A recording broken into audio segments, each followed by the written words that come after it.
All right, welcome back, everybody. This is the third episode. You are joining us for the Survivor Roysan behind-the-scenes podcast. We're having a lot of fun doing these. Thank you again for joining us this week. I am JJ Moran, and as always, I am joined with my co-director and executive producer, Liam Houghton. Hello. How's it going, JJ? Dare I say, best episode ever? Ever? Okay. All right. So in the conversation. It is definitely up there. We love it. I mean, maybe we're really close to the project and we just love this. Like, we have a lot of, a lot of heart goes out for this episode. We had fun making this episode. And so anyways, we're really excited to talk about it. This is the fifth episode. Well, this is the third episode of the podcast. We squished a bunch, obviously, into last week. So this is the fifth episode that we are talking about. So spoiler alert, moving ahead for episode 5 of Survivor Roysan's Northfield Farm. The episode title is Survivor Gods Be With Us. Yes, which is spoken by Vega. He says that right at the beginning when he gets his tree mail. And the tree mail is informing him and the rest of his tribe that they have to send 2 people to what would ultimately be known as the Survivor Summit. And so that is a first for Survivor Roysan. And obviously the Survivor Summit it was kind of our creative way of introducing the swap this season, and we had so much fun with it. It was just a great time.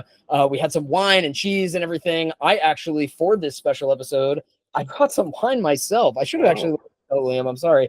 I'm going to be the only one drinking on the pod, but I've got a glass of wine in honor of the Survivor Summit, which is the big episode that we're going to be talking about today. So while I take my first few sips of wine, Liam, it was your idea to do the summit. So give me a little background. How'd you come up with it? What was the thought process there? Yeah, it's every season, not every season, but a swap is usually a good idea to shake up the game. And I feel like Survivor has done swaps a million different ways. So it was a creative way to try to do something different. And it kind of combined a bunch of different ways to swap things up. So I took inspiration from any super fans out there, Survivor Guatemala. They do a really interesting one where they pick leaders and then they go off and everyone else flips. So it was taking that while doing a random draw, while doing a draft, all while getting individual people isolated from their tribe to have a little conversation and character moments. And I think we got all of it. I think it was great. Yeah, it really was. And so we haven't really, I don't think I've said it yet, but yeah, so you just mentioned there a second ago, the Guatemala references to send the leaders, but the other person that we asked them to send was a joker. So that was, we tested this actually. So this was something also too, that I remember, I think we've mentioned this at least once in the other episodes. Like, we had a lot of pre-production meetings going back 2 years from now, at least over a year before we actually filmed everything. And Liam made a slideshow deck that we would go through almost every meeting, and each slide in the deck was kind of like represented an episode of the show, and represented, like, we would talk about, there would be a slide that would have some sort of twist, and then it would be the challenge, whatever the next thing of the episode was, and then the challenge. And so, like, each thing we would go through, and we kind of just reviewed it a million times. And what was funny was this episode we reviewed a ton because we wanted to get the format right of like how we were going to see. They're going to send a leader and a joker. And what I remember about this was you used the cast of our last season, Merrimack Madness, as an example. And it was like, if we had implemented this last season, and we kind of had to play around with like who we think the tribes would have at that phase in the game sent as their leader or their joker. And we kind of played like, okay. And what was funny was it came out like we did, like, assuming Carl would have been the leader, assuming, I think like Tremern on, like, yeah, well, I think because if we go back to last season at the swap, it was pick a leader, then we just did a straight up pick. So it was Carl and Erica. And then I think you and Tremern would have been the jokers. Yep. Yeah. And then, so it was just funny because it was like and then I think you used a random generator too, because we do the random pick out of the bag. And so even after the random generator thing, it was one of these things where it was like the swap came out pretty similarly. And I think that was something we liked about it was it was a nice mix of people, and it didn't stray too far. It didn't feel like it was favoring one group or the other.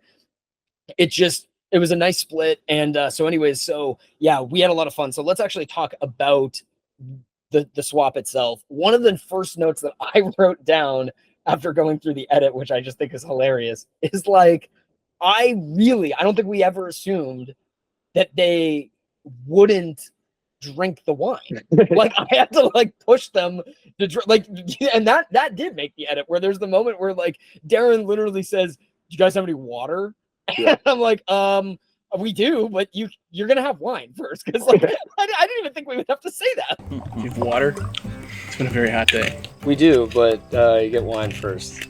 But they were tired, and they were I mean, I think it really what it is it's a show of how competitive all of these players were. And it was they don't, Vega said it at one point too. He was this might be a problem for me. I'm feeling a little lightheaded. I don't want to get even a little tipsy this weekend. Because I don't know if I have a challenge coming up. I don't know. They really wanted to be sharp in that moment.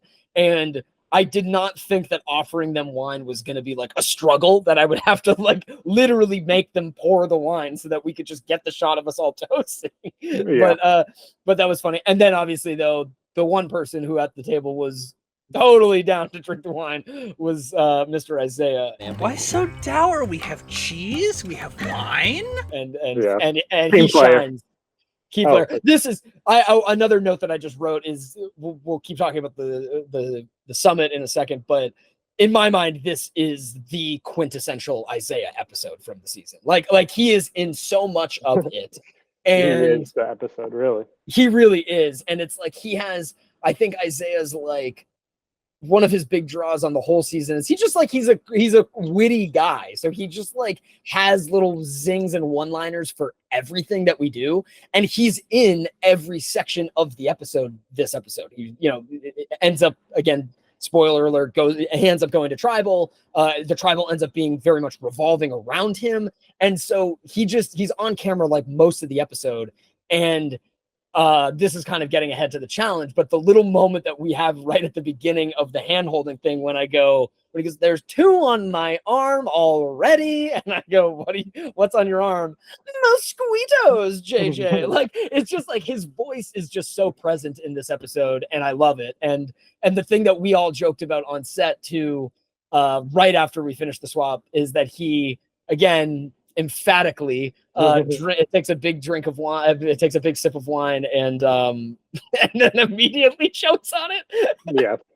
And Steven, I think the summit, like you alluded to, was something we planned. So there's always nerves going into it, but that moment of Isaiah sipping and choking, I think we got it. Okay, this is good. It was worth it right there. Anybody want fantastic. White, red? I'll take whatever. Okay. Whatever you got. That was Steven's camera, Steven DeSillo, and he and it was one of these things where I think you can hear him, I think we had to edit out, you can hear him giggle on the camera.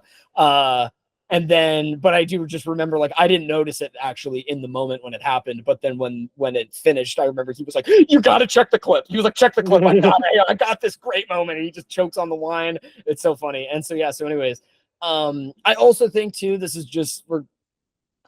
pod is kind of patting ourselves on the back to a certain degree. The nameplates are a really cool part of the swap. I think it just visually it's easier. It would be one thing if we were just sitting there and we were all just throwing names out. Yeah. But it helps at the moments where it's we're able to zoom in on the table and it's okay, these names are with you, these names are with you. And I like that. Did you make those or did Mike Casey make those?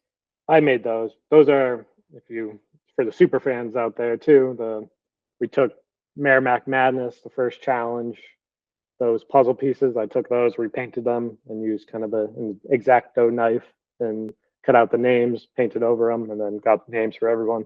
And what we didn't show in the first episode is everyone got there, signed in, their names are out on the table, and they would take their name and throw them in that bag that we used for the swap. So it was something the players had interacted with and seen before and kind of knew that they might come back. And So this was their first reappearance. And without spoiling anything, if you watch the rest of the season, you will see them again.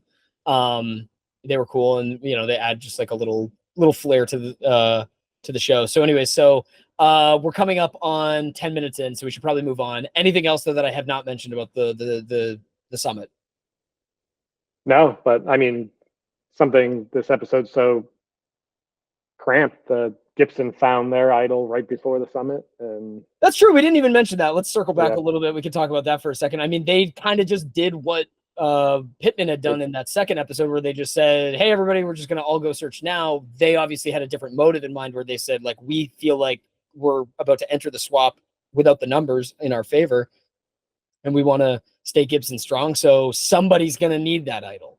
And yeah, so it was a good thing that they went out and Jen found it, and yeah, that's pretty much it. But that is pretty much it.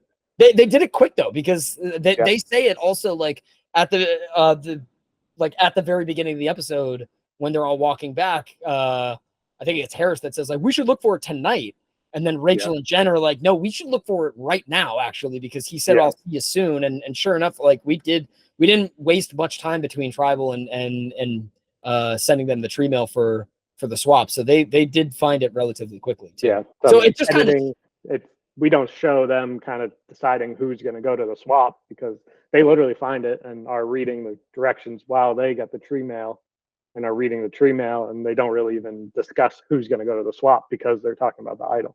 So it was all really, I think probably they left Tribal, found the idol, and started the summit within 15 minutes. Wild. It kind of goes to show too how because these camps aren't that big. The river camp is bigger. The area wise is bigger. So in this season, Pittman has a larger area to look around, but it's not that much bigger. Like the discrepancy isn't huge, but it goes to show that it's really like the game. Idol hunting in this game is a game of chicken. It's a game of it's obvious because it's also not a big space. It's obvious when someone is looking in the space. So the second that everyone's just like, F it, let's just all look, it won't take too long. We do a pretty good job of finding creative spots to hide them in different places from season to season, but still it's like if every person is on the hunt, it won't actually take that long to find it. But it's really, this game is all about are you discreet about it? And that's when, going back to the very first episode, Leah was not discreet about it, and that tipped everybody off right away. And so anyway, okay. So we've got, those are the first two segments. And so then coming out of, then everybody swaps. Another moment quickly in the transition when we send them back to their tribes together. And this is, again, just the funny element of them not wanting to drink the wine. Jen says to Darren when they're in the tent, she's like, boy, you guys took a while. And he goes, yeah. They wined and dined us, and she goes, oh, that's nice. And then he goes, well, they tried to, and he says it so sharply. It took you a while. Yeah, they wined and dined us. They tried to. I'm like, we weren't trying to trick you. Yeah, we were just trying to give you free food and wine and have a little fun moment. Darren's he's like, I'm on to them. They're not. So anyway, so that was funny. Okay, and now we move on to the endurance challenge. Liam, talk a little bit about the endurance challenge to start. Yeah, so this is a cheap, easy challenge, if you will. It's these LRGs. It's a big unseen component is how to stretch the dollar. And this is one, I think, if you watch any other LRGs, you've probably seen this challenge, and it was something we could do at night. And from the tree mail reading and them not drinking the wine, you could tell just they did not want to do another challenge, and that's the perfect time to throw in a long endurance challenge. Yeah, and it went, I think you kind of muffled because they're all celebrating, but at the end you can hear me say this went on just about an hour and 15 minutes and in real time, and it felt quicker, honestly. In the looking, remembering back, I don't remember being like, oh boy, we've really been sitting here for a while. But in my mind, this was the note that I made. I'm gonna just be full transparency. This was probably my low moment of the weekend, was this challenge. Because the rules for this one, and this got edited out pretty well, the rules get a little loose with this challenge. Yeah. Because if we had platforms for them to all stand on so they couldn't shift their feet at all, it probably wouldn't have gotten as loosey-goosey as it did. But then what happens is it's hard to tell. Our only real rule was that you had to keep your arm extended. So people just broke that the whole challenge, basically. There was plenty of, and that is to a certain degree in the edit where, like, you know, there's a point where I'm going like, hey, Rachel, come on, straighten your arm out. And then, but I mean, in the moment, I am the on camera referee essentially to these challenges, but there is at any given time 5 referees off camera who are all yelling at me to make calls, and I was getting pretty frustrated. And something that again doesn't really show in the edit, but I literally I remember like there was just a moment towards the end where Mike Casey yelled at me to call somebody out, and so I started to do it, and then you, Liam, were like, no, that's not how the challenge is ending. And then I was like, well, Mike was telling me, and that was like the moment that I remember like infighting happening the most among like the production people. So I would say you didn't think it went long. I didn't think. I mean, I suspected it to go long, hoping it would go long, but the rest of the production team did not want it to go long. So I'd say probably 25 minutes in, I have people whispering, 1 foot. Let's do 1 foot. 1 foot. Yeah. And I think it was when it was down to Zach and Darren versus Karen and Matt. And I think Zach slightly bent his elbow and someone's, get Zach out. And honestly, it's like, it was Pittman deserved to win. They did win. They should have won earlier. And it was not going to go out that way. Like, it was, at one point, Isaiah's arm was flat against his side. I mean, that shot did make it into the edit too. And there was a lot of cheating. There was a lot of Gibson cheating, and Pittman, for the most part, was pretty good. So the rightful winner came out on top. What was funny was that we had, but I guess what I mean is that we did set that rule about the arm L, and something again that just we ended up cutting out was, I remember saying to them, we're like, if we have to make another call about bent elbows, like we're not, zero tolerance from this point forward. Like we gave them an ultimatum at a certain point that it was like anyone bends their elbow at this point and we're just going to throw you. And so then it was like, I don't think I was even looking at Matt and Zach, and I just heard, or Darren and Zach, and I just hear, in my ear, like, Zach bent his elbow. And so I turn and I'm like, all right, these guys are done. And then they didn't drop it. Like, luckily no one dropped in that moment, but I started to call it. And then I remember you were like, absolutely not. And you were like, this is still going. And I was like, okay. And so I just remember when I hand them the idol, and I have like my flashlight on, I hand them the idol, and I grabbed a camera, someone's camera, because I was doing like the media dumps that night too. I just remember like I handed the idol and I go like, they will not be going to tribal council. And I just grabbed a camera and I just started booking it up the hill to the farm. And like, I was steaming. I was like, oh, I'm done with this day. It was so funny because it was like, if you'd rewound the clocks an hour earlier, whatever, we were at the summit, and I was like, wow, day 1 has gone so well. I'm in such a good mood. What a great time this is. And then by the time we actually, stopped recording for the night, I was fuming with the rest of the production staff. And I remember sitting in the room, like trying to like get the media, like I was trying to get like the media on the computer, and one of our camera operators, Tim, and you and Mike and Steven would be like filing in and out of the room talking about the challenge. And I was like, it's just like I was bull.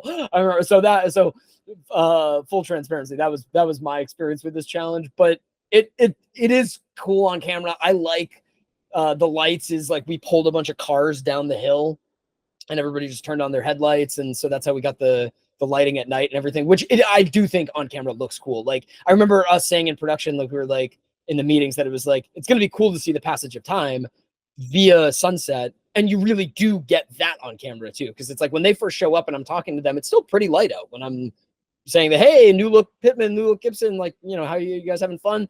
it's still plenty of daylight. And then by the time we finish, it's complete pitch black. Anything else? What am I missing? No, I think that's it. All right. And then, so I'll ask you this. I remember I did less filming this year than other years as the host. I still would do confessionals, but I did not film anything with Gibson in the morning before they went to tribal. I believe you did. Do you remember anything from that, their like pre-tribal moments that morning? No, I think it played out pretty much how it came out on film. They didn't talk much the night before, so in the morning they met up with their original teams and then tried to flip Isaiah, tried to flip Matt and Michelle, and then rolled the dice and went up to tribal. It was probably, time thing says 6 a.m. when they woke up, and I think tribal was at 7, so it was really compact. Yeah. Do you? So I think I've already kind of said that I think this is like Isaiah's like big episode. This is also in my mind where he truly lives up to the promise that he gave in his original confessional, where he says, sometimes I play chaotic neutral or lawful evil. This has to be his chaotic neutral, most chaotic neutral moment, because he does. I kind of like, even from rewatching it on film, there's moments where I'm like, I kind of believe that he could flip on Pittman, like even knowing that he ultimately did not. I sit there and I'm watching it being like, I mean, like it kind of makes sense for him to flip. Like him and Michelle have not gotten along this whole game, and like, and then he does spill the beans on her idol. So it feels like when he does that, it feels like, oh, he's like turning on Michelle. That feels like, why would you do that if you're not gonna, like, if you're gonna stick with your ally, you don't give away their big secret. And so it was so all over the place in his and then he immediately goes back and tells her. It's crazy. Yeah, I guess it's the double down of trying to get the votes on Matt to try to really sell the Gibsons that he's willing to flip, and the way you sell that is giving information. But yeah, it was chaotic. It's very chaotic because again, yeah, it's like he kind of backstabs her in that way. Like he gives up her big secret, but then he immediately fesses up to giving up her big secret. A big secret that he learned 5 seconds before he tells everyone else. Right. Yeah, he sits on that for exactly 0 amount of time. Like, yeah, it's crazy. And then we get to tribal. Tribal obviously was big and crazy. Lot happens. 2 votes. Something that I didn't remember from the weekend until rewatching the footage is that they all say to each other that they're sticking with their, like the second time we vote, we basically did that for the cameras. Like they all say, like, I was like, okay, we're gonna, if we do another round of voting and none of the votes have changed, we're gonna go to rocks. And they all say, I'm sticking. And they all say that, and then I go, should we vote? And I think I think classic Isaiah, he says, for the folks at home. I'm not changing my vote, but I'm not changing mine. Okay. I'm not changing mine. Okay. Okay. No one's changing? Yes. Rocks. No, I mean we can still vote, but Yeah, vote. Let's still vote. Okay. Yeah. Still vote. All right. For the Michelle? folks at home. We'll do, and then like he says something like that, and so they all go up, they write the names down, they do the thing, and they all come back down. They make me go back up and tally the votes and all that stuff. And we knew the entire time it's going to be a tie again. So they were dead set on that. Yeah, I mean, it was crazy. Poor Harris. Yeah. I wrote that note. Did Harris make the right move? Yeah, I don't think so. Obviously, it's easy to say that now. He went home, but like even in he gives a very well thought out explanation in his goodbye speech, which is that he felt like if he had turned and voted out Karen, he would have no leg to stand on after that point. I don't necessarily think that's true, and I think this is also a game of survive and advance, and in that, he didn't view it that way. He viewed it as like, I need to make the riskiest risk I can make in order to see myself moving on in this game. And I don't know, he was good at challenges. He was also just good at talking to people. I think he could have weaseled his way into the Pittman alliance pretty well. I don't think he would have been on the bottom of that. So I think he could have at least made it to the merge.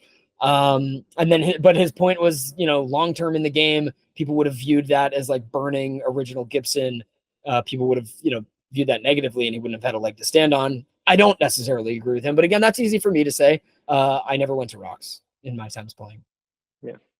I was going to say, I'd kind of disagree with you. I think I always describe Saturday as the danger zone for the Harris player, the strong, physical male and female players. So Saturday's where you get knocked off. It's post-swap and early merge. So I kind of saw it as if he wanted any chance of actually winning, you have to go into the merge with strong, loyal members. And I think the only way Harris could have done that was like selling or showing that he's loyal.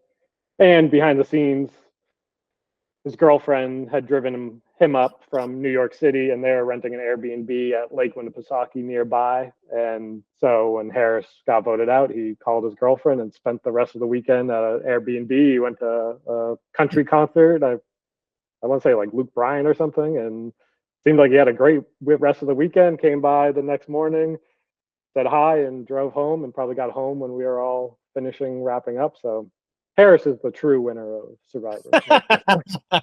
Yeah, I did remember that because I was like, I was just asking myself when I was going through the edit, I was like, how long did he stay for? I was like, oh, he basically just immediately dipped that day, sort of thing. Which is too bad. I remember kind of being bummed by that because Harris is genuinely a good guy. He is the guy that he comes across as on camera. Like, he's just very nice and personable with everybody and funny. And, also too, when I go to snuff his torch, he's also shockingly tall. Like, I think that one shot makes him look taller than he might actually be, because he looks like a 9-foot man in that one. I'm literally like, my neck is like cocked all the way up looking at him, like, Harris. Like so. But no, he was a good dude, and we were happy to have him that weekend.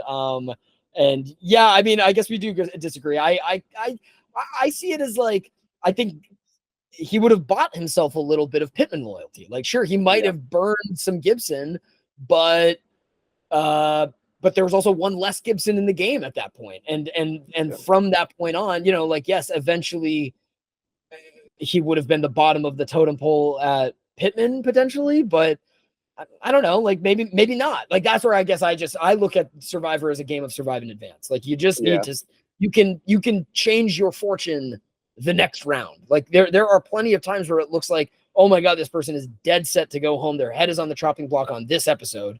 And then you ask yourself at the next episode when they're at Tribal Council again, they're like, oh, nobody even brought up their name this episode. That's weird. Yeah. And so, like, it's funny how things, how fast things can change. I just think Harris would be such a big target early merge that it's like poker. If you need to create a big stack, and then you can use that stack as a bully. The real question is, what the hell was Michelle doing going to Rocks? I mean, find out next week why she didn't play her idol, but she had an idol. She could have gone home with an idol on Rocks when she could have cut Isaiah, who is arguably the chaotic game player that he is. That was the... Which was one of her, when she's on her way to Tribal, she lists the things I would like to get out of this Tribal, and one of them was work with Rachel, which honestly, if she had flipped on Rachel's side of the vote, she would have done that in a weird... I know that she was looking for Rachel to come to her, but she could have done that in a different way, where she could have gone to Rachel and worked on her side. One of her other goals was to flush Isaiah's idol, which she did that. She did do that. But she could have done that and also gotten rid of him as the person who was screwing up her plans by telling people that she even has an idol. I agree with you. We'll hear more on her thought process in next week's episode, but it was still kind of a shocking move from all around. So yeah, it was a wild... I say it to them when I'm ushering them out of tribal. I say, like, I'm pretty sure that's not how you thought this this was gonna be the way to today starts, but here we are. And so here we are at the end of this episode. We're 30 minutes in, so it's time to wrap up. Any last minute thoughts, Liam? No, great episode. I really like next week's episode too. I think it's a great companion piece. Like to say, if anyone has any questions that is still watching this, leave them in the comment section and we'll try to hit them next week. But this is fun. I'm excited. The season's getting going. Yeah. We said it last week when we released those first 4 episodes that we were like, we kind of wanted to do this all now because here comes the fun stuff. And truly, like, that, that's really where we're at now. We're in the thick of it. Each episode moving forward, because it's funny that you said episodes, like, next week is episode 6, which is a good one.